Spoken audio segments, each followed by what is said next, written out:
Sarah Martinez wiped the sweat from her forehead as she adjusted her shooting stance at the military training range. The afternoon sun beat down mercilessly on the concrete platform where she stood, rifle in hand, focusing on the targets 300 yards away. She had been coming to this range for 6 months now, ever since she decided to take her marksmanship seriously. The sound of gunfire echoed across the facility as other shooters practiced nearby. Sarah took a deep breath, steadied her aim, and squeezed the trigger. The bullet hit dead center of the target. She smiled slightly and prepared for her next shot. She wasn't military personnel, just a civilian who had fallen in love with precision shooting after her grandfather, a World War II veteran, had taught her the basics before he passed away. The local base allowed civilians to use their range during certain hours, and Sarah had become a regular fixture there. As she lined up her next shot, Sarah noticed movement in her peripheral vision. A group of men in military uniforms had gathered near the observation area, behind the shooting lanes. They seemed to be watching the various shooters, taking notes and discussing something among themselves. Sarah tried to ignore them and focus on her practice. She had entered a local shooting competition next month and wanted to make sure her skills were sharp. Her grandfather had always told her that consistency was more important than one perfect shot, so she focused on creating a steady rhythm. Shot after shot, her bullets found their marks. The targets showed tight groupings that would make any instructor proud. Sarah lost herself in the familiar routine of loading, aiming, breathing, and firing. The world around her faded away until there was nothing but her, the rifle, and the distant target. After an hour of intense practice, she finally lowered her weapon and stepped back from the firing line. That's when she noticed the group of military personnel had moved closer. One man in particular seemed to be studying her with great interest. He was tall and broad-shouldered, with short gray hair and intense blue eyes. His uniform was different from the others, with more decorations and insignia that Sarah didn't recognize. There was something about his bearing that commanded respect, even from a distance. Sarah began packing up her equipment, carefully cleaning her rifle and placing it in its case. She had learned from her grandfather to always treat weapons with respect and maintain them properly. As she worked, she could feel eyes watching her, but she tried not to let it distract her. The range began to empty as the afternoon wore on. Other shooters finished their practice sessions and headed home. Soon, Sarah found herself alone on the firing line with only the group of military observers remaining in the distance. She shouldered her rifle case and gathered her gear, preparing to leave. As she walked toward the exit, she noticed the distinguished-looking officer had separated from his group and was walking in her direction. Sarah felt a flutter of nervousness in her stomach. Had she done something wrong? Was she in trouble for some reason? The man approached with measured steps, his expression serious but not unfriendly.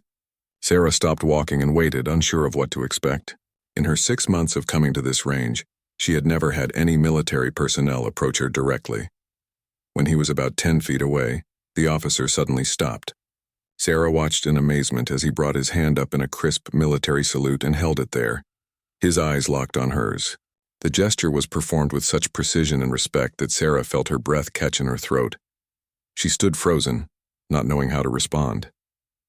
The officer maintained his salute for several long seconds, the silence stretching between them.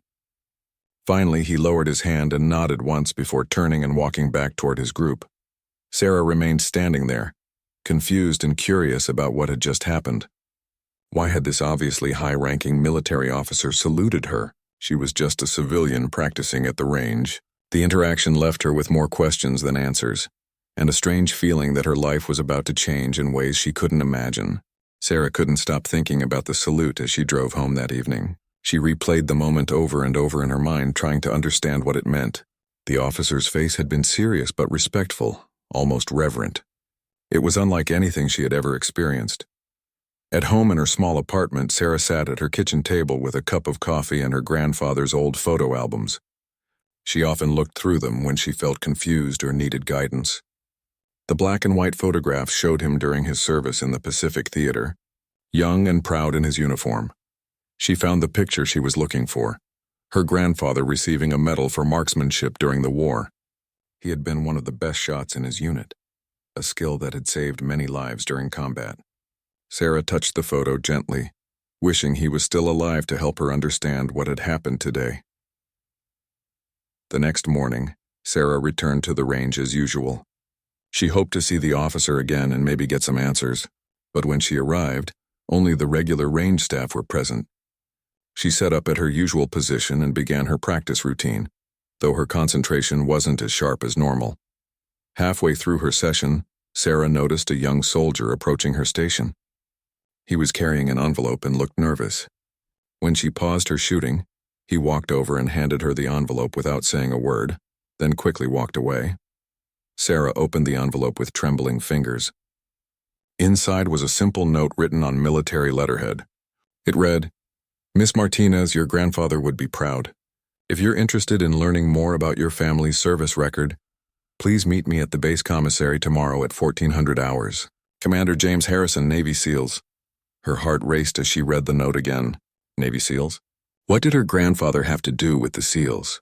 And how did this Commander Harrison know about her grandfather at all? Sarah had so many questions, but she knew she had to meet with him to get answers. That night, Sarah called her grandmother, her grandfather's widow, who lived in a retirement home across town. Maybe she would have some answers about the family's military history that Sarah didn't know about. "Grandma Rose, I need to ask you something about Grandpa," Sarah said when her grandmother answered the phone.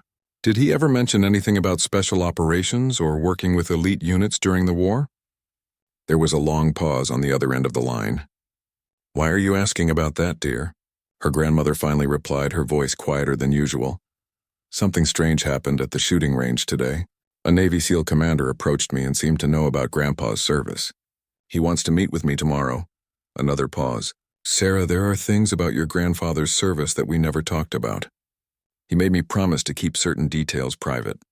But maybe it's time you knew the truth." Sarah's grip tightened on the phone. "What truth, Grandma?" "Your grandfather wasn't just a regular soldier, sweetheart. He was selected for special missions behind enemy lines. Very dangerous work that few people ever knew about.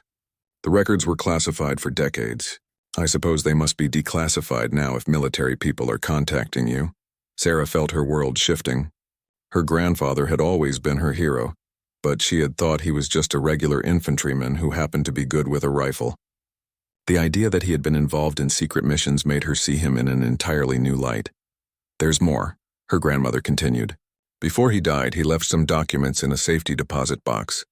He told me to give them to you when you turned 25. But only if someone from the military ever contacted you about his service. You turned 25 last month, and now this has happened. I think it's time." Sarah's hands were shaking now. "What kind of documents?" "I don't know, dear. He sealed them before I could see what was inside, but he said they would explain everything if the time ever came. Can you come see me tomorrow morning before your meeting?" After hanging up the phone, Sarah sat in stunned silence. Everything she thought she knew about her family history was apparently just the surface of a much deeper story.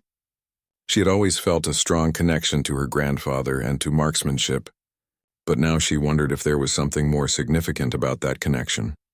Sleep came fitfully that night, filled with dreams of her grandfather in uniform and mysterious documents that might change everything she thought she knew about herself and her family's legacy. The next morning, Sarah arrived at the retirement home with butterflies in her stomach. Her grandmother was waiting in the lobby, holding a small metal box that looked old and weathered. Rose Martinez was 82 years old but still sharp as a tack, with kind eyes that held decades of secrets. "Sit down, dear," her grandmother said, patting the chair next to her. "Before I give you this box, I need to tell you what I know about your grandfather's real service." Sarah sat down, her eyes fixed on the mysterious box. "I'm listening, Grandma." "Your grandfather was recruited for something called the Alamo Scouts during World War II. They were an elite reconnaissance unit that worked behind enemy lines in the Pacific. Very few people knew about them, even during the war. Your grandfather was chosen because of his exceptional marksmanship and his ability to stay calm under pressure." Rose opened the box carefully, revealing documents, photographs, and medals that Sarah had never seen before. He participated in some of the most dangerous missions of the war, rescuing prisoners, gathering intelligence, eliminating high-value targets, the kind of work that stays classified for 50 years or more. Sarah picked up one of the photographs. It showed her grandfather with a small group of men in camouflage, their faces painted with mud and determination. They looked like warriors from another world. Why didn't he ever tell me about this? He was sworn to secrecy, and besides, he wanted to protect you from that part of his life. He said the war was over, and he just wanted to be a normal grandfather to you. But he also knew that someday someone might come looking for information about his missions or about you. About me? What do you mean? Her grandmother handed her a sealed envelope from the box. He said that marksmanship abilities like yours and his don't come along very often. He believed that if you inherited his skills, you might also inherit his sense of duty. This envelope contains a letter he wrote to you, to be opened only if military personnel ever approached you about special service. Sarah's hands trembled as she broke the seal and unfolded the handwritten letter. Her grandfather's familiar script covered 2 pages. My dearest Sarah, if you're reading this, it means that your skills have attracted the attention of people who understand their true value.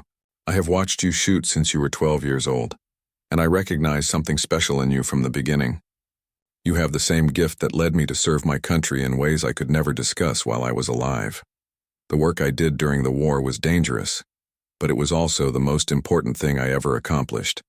We saved lives, shortened conflicts, and protected freedom in ways that conventional soldiers could not. I believe you have the potential to serve your country in similar ways if you choose to accept that calling. But remember, this must be your choice. No one can force you to walk this path. However, if you decide to explore this opportunity, know that you have my blessing and my pride. You are stronger than you know and braver than you believe. Trust your instincts and remember that sometimes the most important battles are fought by those whose names never appear in history books. Sarah wiped tears from her eyes as she finished reading. Her grandmother squeezed her hand gently. He loved you more than anything in this world, Sarah. Whatever decision you make, he would support you. Looking through the rest of the documents, Sarah found commendations, mission reports, and photographs that painted a picture of her grandfather as an American hero, whose story had been hidden for decades. There were references to successful missions that had saved hundreds of lives and changed the course of entire battles. One document in particular caught her attention. It was a psychological evaluation that described her grandfather's unique combination of physical skills, mental toughness, and moral character. The evaluator had noted that these traits were rare and valuable, and that they seemed to run in families. Grandma, do you think that's why Commander Harrison approached me? Because he knows about Grandpa's service and thinks I might have similar abilities? I think that's exactly why, dear. Your grandfather always said that the military keeps track of special bloodlines, families that have produced exceptional warriors. He believed they might contact you someday if you showed the same potential he had. Sarah looked at her watch. It was almost noon, and she needed to get to the base for her meeting with Commander Harrison. She carefully placed all the documents back in the box, but kept her grandfather's letter in her pocket. Whatever happens today, her grandmother said as they hugged goodbye, remember that your grandfather chose to serve not because he loved war, but because he loved peace enough to fight for it. If you decide to follow in his footsteps, make sure it's for the right reasons. As Sarah drove toward the military base, she felt the weight of family legacy pressing down on her. She was no longer just a civilian who enjoyed target practice. She was the granddaughter of a war hero, and apparently she had inherited more than just his shooting ability. She had inherited a responsibility that she was only beginning to understand. Sarah arrived at the base commissary 15 minutes early, her grandfather's letter folded in her jacket pocket. She ordered a coffee and found a quiet table near the back, trying to calm her nerves while she waited. The commissary was busy with military personnel and their families going about their daily routines, but Sarah felt like she was in a different world. At exactly 2 o'clock, Commander Harrison appeared. Up close, he was even more imposing than she remembered from the range. His presence commanded respect without him saying a word. He was probably in his early 50s with gray hair and alert eyes that seemed to take in everything around him. Miss Martinez, he said, extending his hand as he approached her table. Thank you for coming. I'm James Harrison. Please call me Sarah, she replied, shaking his firm grip. I have to admit I'm very curious about why you wanted to meet. Commander Harrison sat down across from her and studied her face for a moment. Sarah, what I'm about to tell you is classified information that I'm only authorized to share because of your family connection and your demonstrated abilities. Are you prepared to hear something that might change your life? Sarah nodded, though her heart was racing. I think I'm ready. My grandmother told me some things about my grandfather's real service record this morning. Good. That makes this easier. Harrison leaned forward slightly. Your grandfather, Sergeant Miguel Martinez, was one of the most effective special operations soldiers of World War II. His mission saved hundreds of American lives and shortened the war in the Pacific by several months. More importantly for our conversation today, he possessed a rare combination of skills that we've been tracking in his family line for decades. Sarah felt a chill run down her spine. Tracking my family? The military has long understood that certain capabilities tend to run in bloodlines. Exceptional marksmanship, tactical thinking, emotional control under extreme stress. These traits often pass from generation to generation. We've been monitoring your development since you first started shooting competitively in high school. You've been watching me for years? Sarah's voice rose slightly, causing a few nearby diners to glance their way. Harrison remained calm. Not watching in an invasive sense, just aware. When you started using this base's range 6 months ago, we began paying closer attention. Your shooting scores, your consistency, your natural tactical instincts, they're all remarkably similar to your grandfather's test results from 1943. Sarah pulled her grandfather's letter from her pocket and placed it on the table. He knew this would happen, didn't he? He suspected it might. Miguel was a smart man who understood that his abilities were rare and valuable. He also knew that if his granddaughter inherited those same abilities, she might one day have the opportunity to serve her country in ways that ordinary citizens cannot. Harrison paused and looked around the commissary before continuing. Sarah, I'm here to offer you the chance to be evaluated for special operations training. Not a commitment, just an evaluation to see if you have what it takes to join an elite unit that handles missions other soldiers cannot. What kind of missions? Sarah asked, though she suspected she already knew the answer. The kind your grandfather excelled at. Precision operations that require exceptional marksmanship, tactical intelligence, and the ability to work alone or in very small teams in hostile environments. Counterterrorism, hostage rescue, intelligence gathering, elimination of high-value targets. Sarah felt overwhelmed. 6 months ago, she was just an office worker who enjoyed shooting as a hobby. Now she was being recruited for special operations based on genetic predisposition and family history she had never known about. What would this evaluation involve? She asked. 2 weeks at a classified facility. Physical fitness tests, psychological evaluations, marksmanship assessments, tactical scenarios, and stress testing. At the end of those 2 weeks, we would know if you have the potential to succeed in advanced training. If you pass, you would be offered a position in a classified unit. If you don't pass, you return to your normal life with no further contact from us. Harrison reached into his briefcase and pulled out a thick manila envelope. These are the details of what the evaluation would entail, along with waivers and security clearance paperwork. You don't have to decide today, but if you're interested, I need an answer within 72 hours. Sarah stared at the envelope, knowing that taking it would be the first step down a path she could never fully reverse. Can I ask you something, Commander? Of course. Why did you salute me yesterday? I'm not military. Harrison's expression softened slightly. Because your grandfather earned that salute through his service and sacrifice. In a way, his legacy lives on through you. The salute was my way of honoring both his memory and your potential. Sarah felt tears forming in her eyes. He was just my grandpa who taught me to shoot cans off fence posts. I had no idea he was a war hero. The best heroes often are the ones who never talk about their heroism. Miguel Martinez was one of the finest soldiers I've ever studied. And from what I've observed, you have inherited more than just his shooting ability. You have his character. Commander Harrison stood up and placed his business card next to the envelope. Take your time, Sarah. This is not a decision to make lightly. But remember that some people are born with gifts that are meant to serve a greater purpose. The question you need to answer is whether you're ready to discover what your purpose might be. After he left, Sarah sat alone with the envelope in front of her, feeling the weight of destiny pressing down on her shoulders. Everything in her life had led to this moment, and she had never even realized it. Sarah spent the next 2 days in turmoil. She carried the envelope with her everywhere but couldn't bring herself to open it. At work, she found herself staring out the window, imagining what her life might become if she accepted Commander Harrison's offer. At home, she spread her grandfather's documents across her kitchen table, studying every detail of his service record. On the second evening, she called her best friend Jennifer, who worked as a nurse at the local hospital. They had been friends since college, and Jennifer was one of the few people Sarah trusted completely. "Jen, I need to talk to someone about something big that's happening in my life," Sarah said when her friend answered. "Of course, come over. I'll make some tea and we can talk." An hour later, Sarah sat in Jennifer's cozy living room, trying to explain the situation without revealing any classified details. "So basically, I've been offered a job opportunity that would completely change my life. It's related to my grandfather's military service, and it would involve using the shooting skills I've developed."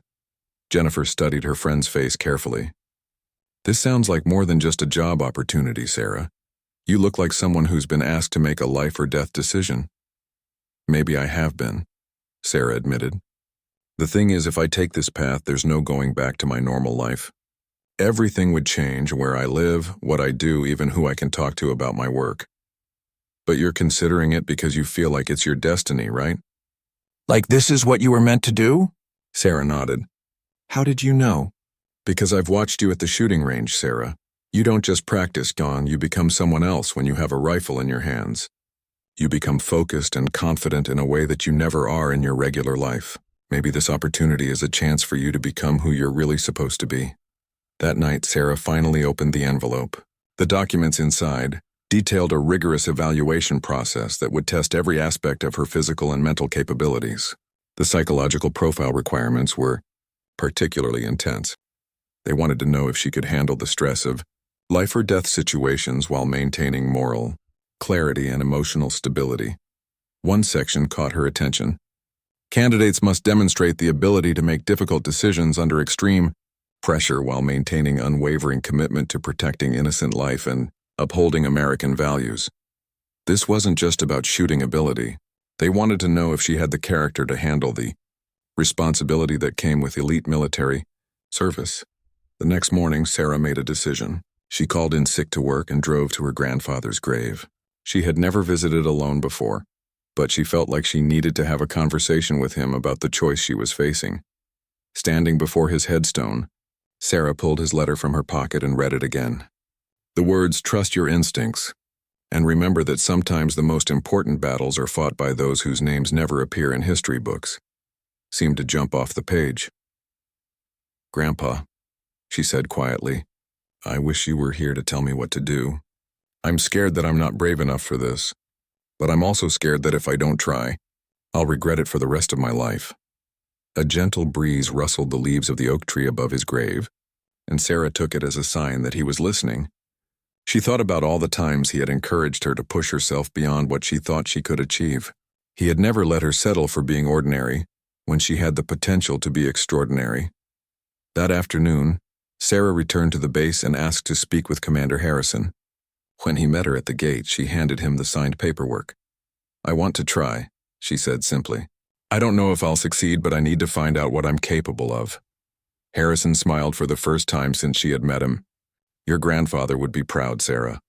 But I want you to understand that this evaluation will be the hardest thing you've ever done.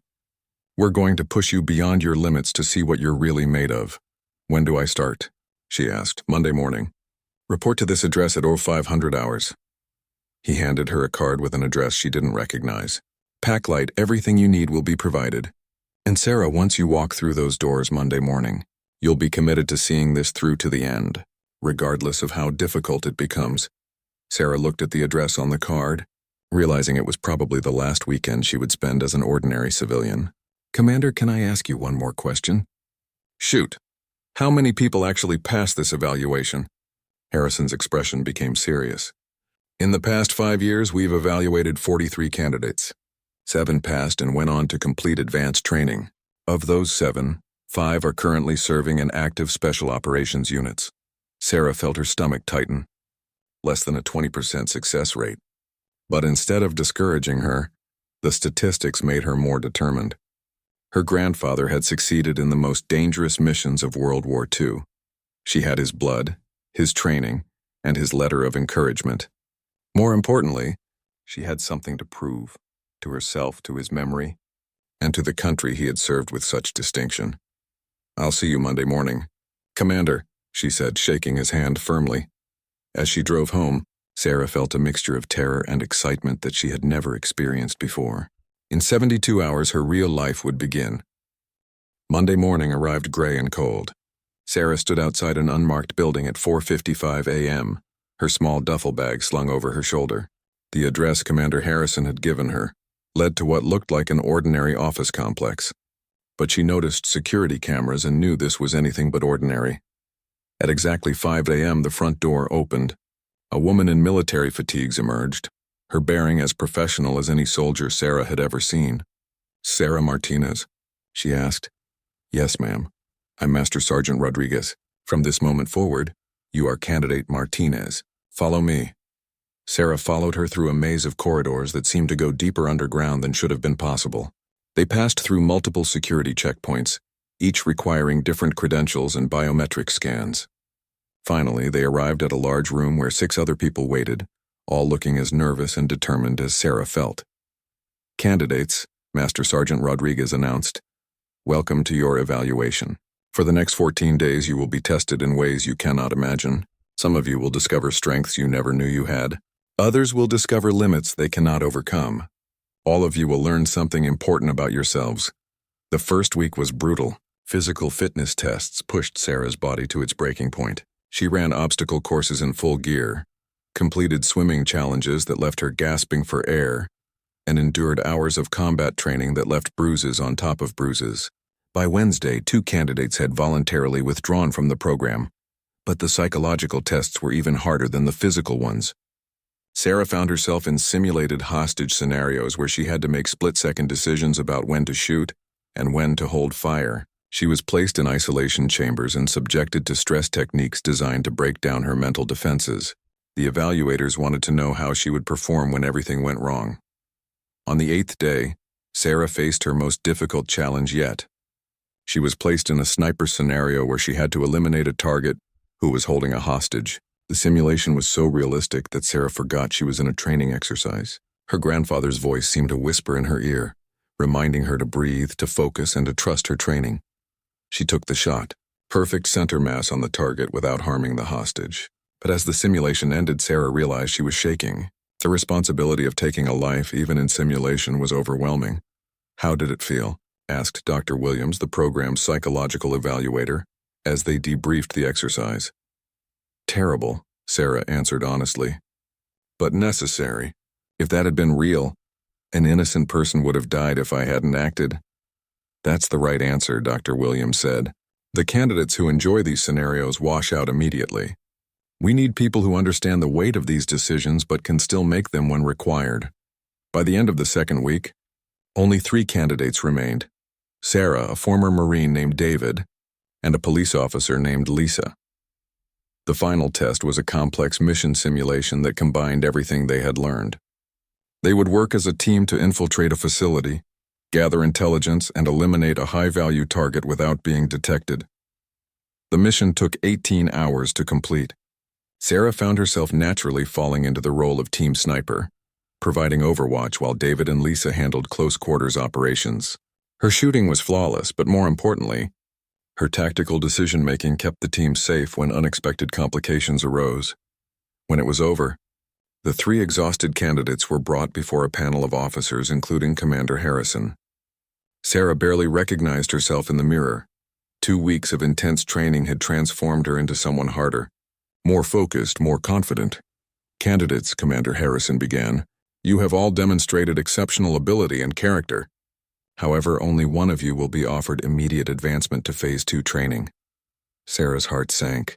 After everything she had endured, after discovering capabilities she never knew she possessed, she might still not be selected. "Candidate Martinez," Harrison continued, "your grandfather's legacy lives on through you. You have shown not only his exceptional marksmanship skills but also his tactical intelligence and moral courage. You are hereby accepted into the Special Operations Training Program." Sarah felt tears of relief and pride streaming down her face. David and Lisa congratulated her warmly. They would be offered positions in other elite units based on their performance. Later, as Sarah signed her official enlistment papers, Commander Harrison pulled her aside. "Your real training starts tomorrow, Sarah. What you've accomplished here is just the beginning. Are you ready to become the soldier your grandfather always knew you could be?" Sarah thought about the scared civilian who had entered this building 2 weeks ago. That person felt like a stranger now. In her place stood someone who had discovered her true calling, someone ready to serve her country in ways she had never imagined possible. "Yes, sir," she replied. "I'm ready." As she left the facility that evening, Sarah looked up at the stars and whispered a thank you to her grandfather. His legacy hadn't ended with his death. It had been waiting for the right moment to continue through her. The salute Commander Harrison had given her at the shooting range now made perfect sense. It hadn't been for who she was, but for who she was destined to become. Tomorrow would bring new challenges, new training, and new responsibilities. But tonight Sarah Martinez, soon to be Specialist Martinez, knew she was exactly where she belonged.